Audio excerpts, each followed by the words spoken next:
الحمد لله رب العالمين والصلاة والسلام على سيد الأنبياء والمرسلين أما بعد فأعوذ بالله من الشيطان الرجيم بسم الله الرحمن الرحيم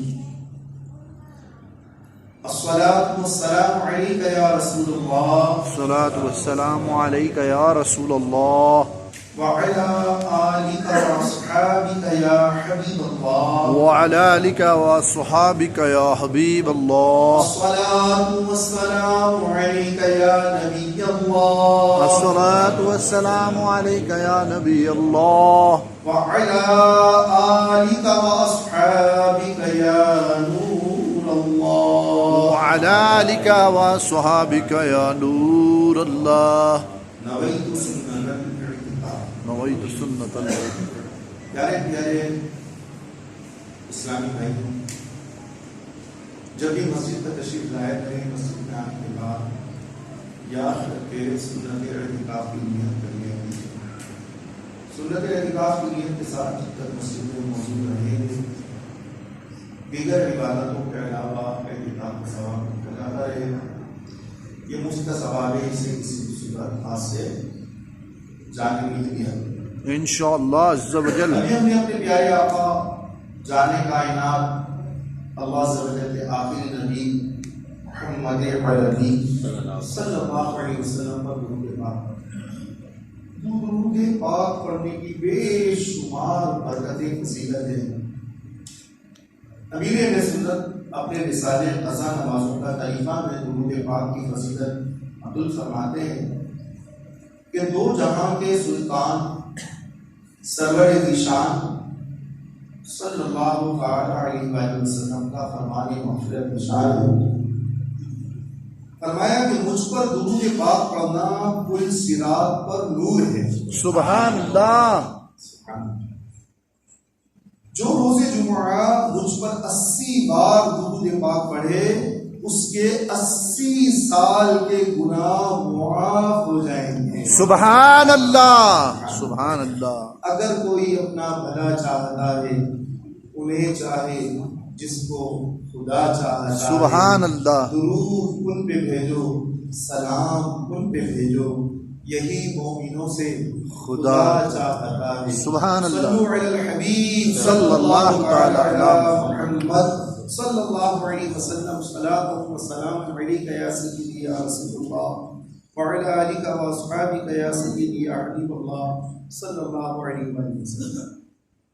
پیارے پیارے میٹھے میٹھے اسلامی بھائیوں، آج زمانے میں بہت بگاڑ آ چکا ہے۔ لوگ مسجدوں سے دور، علم دین سے دور،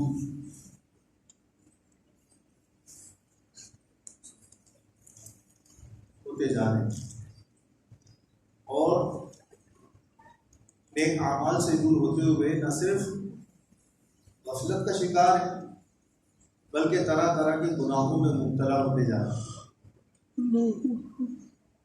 اور گناہوں کی ایسی بھرمار ہے، ایسا طوفان مچا ہوا ہے کہ اللہ کی پناہ۔ آج مسلمانوں کے معاشرے میں بہت سارے گناہ ایسے ہیں جن کو گناہ نہیں سمجھا جا رہا۔ ہم گناہوں کی دلدل میں اس طرح سے دھس چکے ہیں کہ اس کو گناہ ماننے میں تیاری نہیں ہو پاتے۔ ہر جانب گناہ ہے، قدم اٹھتا ہے تو گناہ کی طرف، نگاہ اٹھتی ہے تو گناہ کی طرف، زبان سے الفاظ نکلتے ہیں تو اس میں بہت سارے گناہ ہو جاتے ہیں۔ یہ موجود ہے کہ رام الکاتبین، اچھی بات نکلتی ہے فوراً دائیں طرف والا فرشتہ لکھ لیتا ہے، اور بری بات منہ سے نکلتی ہے تو فوراً بائیں طرف والا فرشتہ لکھ لیتا ہے، اور اچھا عمل کرتے ہیں تو دائیں طرف والا لکھتا ہے، برا عمل کرتے ہیں تو بائیں طرف لیفٹ سائڈ والا لکھتا ہے۔ یہ سب ریکارڈ ہو رہا ہے۔ آج دنیا کے اندر انسانوں نے جگہ جگہ کیمرے لگا دیے سیفٹی کے لیے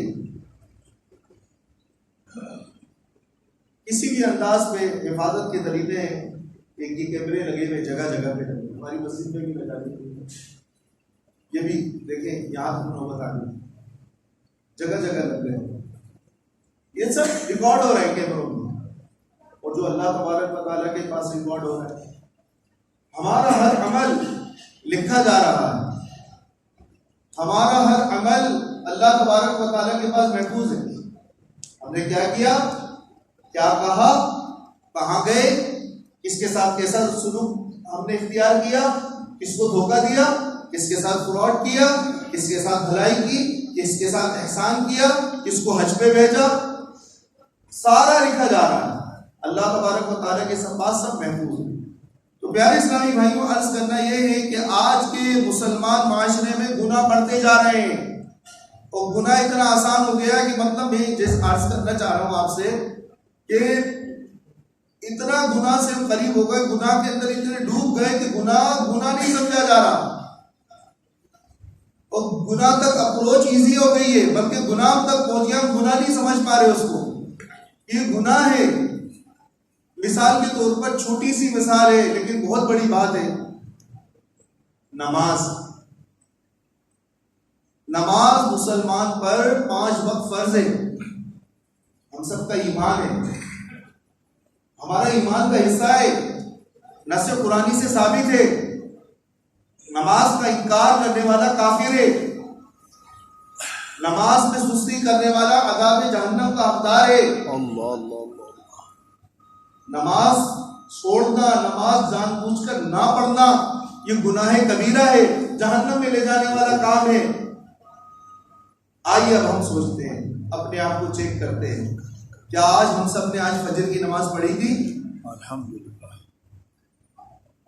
کتنے اسلامی بھائی یہاں موجود ہیں؟ کتنوں کے پاس یہ جواب ہوگا کہ آج میں نے فجر کی نماز پڑھی تھی؟ الحمدللہ. کتنے ایسے بھی ہوں گے جنہوں نے نہیں پڑھی ہوگی. تو پیارے اسلامی بھائیوں، ہماری مسلمانوں کی تعداد، کتنے لوگ مسجد کے اندر آتے ہیں نماز پڑھتے، اور کتنے لوگ ہیں جو روزانہ نماز پڑھتے ہیں، 5 وقت کی پڑھتے ہیں. تو پیارے اسلامی بھائیوں، گناہوں کا بازار گرم ہے، گناہوں سے بچا کیسے جائے؟ تو پہلے کے لوگ گناہوں سے بچنے کے لیے اللہ والوں کی خدمت میں حاضر ہوتے تھے. بے شک. کوئی گناہ میں مبتلا ہوتا تھا تو پریشان ہو جاتا تھا کہ مجھ سے گناہ زردو تو کیا ہے، میں گناہوں سے نہیں چھوٹ پا رہا ہوں، میری عادت ختم نہیں ہو پا رہی ہے، کیسے بچوں گناہوں سے؟ تو ایسے ایک واقعہ تذکرۃ الاولیاء کے اندر لکھا ہے کہ حضرت سیدنا ابراہیم بن ادھم رحمۃ اللہ تعالی علیہ کی خدمت بابرکت میں ایک نوجوان حاضر ہوا اور عرض کی کہ علی جان، مجھ سے بہت گناہ سرزد ہوتے ہیں، گناہوں میں ڈوبا ہوں، کچھ علاج تجویز فرما دیجیے. آپ اللہ کے ولی تھے، آپ رحمت اللہ تعالی علیہ نے اسے پہلی نصیحت کرتے ہوئے ارشاد فرمایا کہ جب گناہ کا پکا ارادہ ہو جائے تو اللہ عز و جل کا رزق کھانا چھوڑ دو. شخص نے عرض کی، حضرت آپ کیسی نصیحت فرما رہے ہیں، یہ کیسے ہو سکتا ہے جبکہ رزاق اللہ عز و جل ہی ہے، تو میں اس کی روزی چھوڑ کر بھلا کس کی کھاؤں گا؟ آپ رحمت اللہ نے ارشاد فرمایا، دیکھو کتنی بڑی بات ہے کہ جس پروردگار عز و جل کی روزی کھاؤ اسی کی نافرمانی بھی کرتے رہو. نصیحت کا کیسا مطلب ہے؟ اب ہم اپنے آپ پہ غور کرتے چلے جائیں، ہم اپنے آپ کے بارے میں سوچیں. پھر آپ رحمت اللہ علیہ نے دوسری نصیحت ارشاد فرمائی، جب بھی گناہ کا ارادہ ہو جائے تو اللہ تبارک و تعالیٰ کے ملک سے باہر نکل جاؤ، زمین چھوڑ دو. اس نے عرض کی کہ حضور یہ بھی کیسے ہو سکتا ہے؟ تمام مشرق و مغرب، شمال و جنوب، دائیں بائیں، اوپر نیچے، آگے پیچھے، جدھر جاؤں اللہ عز و جل کا ملک ہی پاؤں گا. اللہ عز و جل سے ملک اللہ عز و جل کے ملک سے باہر نکلنے کی کوئی صورت نہیں ہے۔ آپ رحمۃ اللہ علیہ نے ارشاد فرمایا دیکھو کتنی بری بات ہے، اللہ عز و جل کے ملک میں بھی رہو اور پھر اس کی نافرمانی بھی کرو۔ تیسری نصیحت آپ رحمۃ اللہ تعالی نے ارشاد فرمایا جب پختہ ارادہ ہو جائے، پکا ارادہ ہو جائے گناہ کرنے کا کہ آپ گناہ کر ہی ڈالنا ہے تو کر لو، لیکن اپنے آپ کو اتنا چھپا لو کہ اللہ عز و جل نہ دیکھ سکے۔ اللہ اس کی حضور یہ کیسے ممکن ہے کہ اللہ تبارک و تعالیٰ مجھے نہ دیکھ سکے؟ وہ تو دلوں کے احوال سے بھی باخبر ہے۔ تو آپ رحمۃ اللہ تعالیٰ نے ارشاد فرمایا دیکھو کتنی بری بات ہے کہ جب تم اللہ تبارک و تعالیٰ کو سمیع و بصیر بھی تسلیم کرتے ہو اور یہ بھی یقین کے ساتھ کہہ رہے ہو کہ اللہ تبارک و تعالیٰ ہر لمحے مجھے دیکھ رہا ہے، مگر پھر بھی گناہ کیے جا رہے ہو۔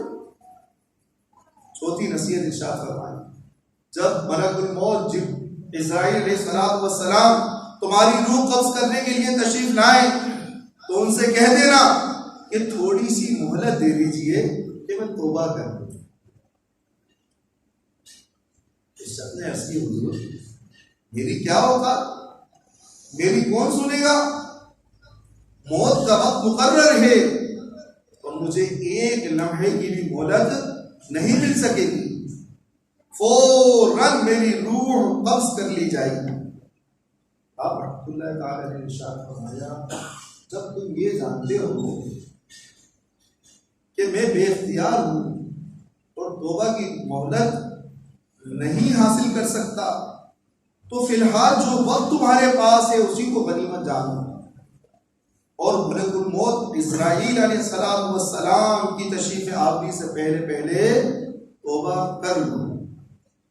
پھر آپ رحمۃ اللہ علیہ نے پانچویں نصیحت ارشاد فرمایا جب تمہاری موت واقع ہو جائے اور قبر میں پہنچ جاؤ تو اب قبر میں سوالات کرنے کے لیے منکر نکیر آئیں تو ان کو قبر سے ہٹا دینا، نو انٹری کا بورڈ لگا دینا، ان کو اپنی قبر سے باہر نکال دینا کہ آپ کو اجازت نہیں ہے میری قبر میں آنے کی، میں آپ کے سوالوں کے جوابات نہیں دوں گا۔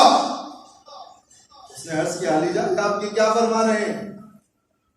میں نہیں ہٹا سکوں گا، میں انہیں نہیں وہاں سے دور کر سکوں گا، اپنی قبر سے انہیں باہر نہیں بھیج سکوں گا، مجھ میں اتنی طاقت کہاں ہے؟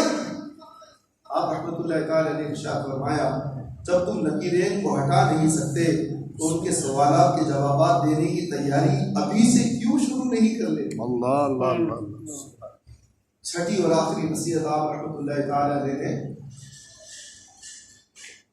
ارشاد فرمائی اگر قیامت کے دن تمہیں جہنم کا حکم سنایا جائے، پیارے میرے اسلامی بھائی ہم بھی غور کرتے ہیں قیامت کے دن اگر کسی کو جہنم کا حکم سنایا جائے تو اس کا کیا حال ہوگا؟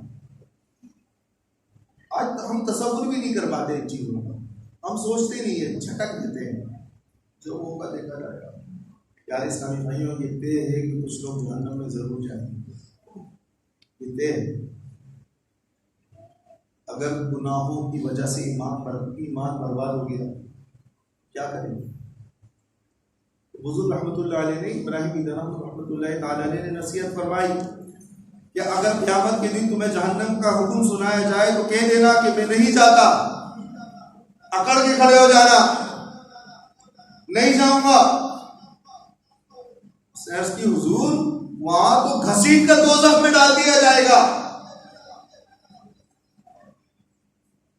آپ رحمۃ اللہ تعالی نے ارشاد فرمایا جب تمہارا یہ حال ہے کہ تم اللہ تبارک و تعالیٰ کی روزی کھانے سے بھی باز نہیں آ سکتے، اس کے ملک سے بھی باہر نہیں نکل سکتے، اس سے اپنے آپ کو چھپا بھی نہیں سکتے، منکر نکیر کو اپنی قبر میں سے دور نہیں کر سکتے، اور جہنم کا عذاب کا اگر حکم ہو جائے تو اسے بھی ٹال نہیں سکتے، تو پھر گناہ کرنا ہی چھوڑ دو۔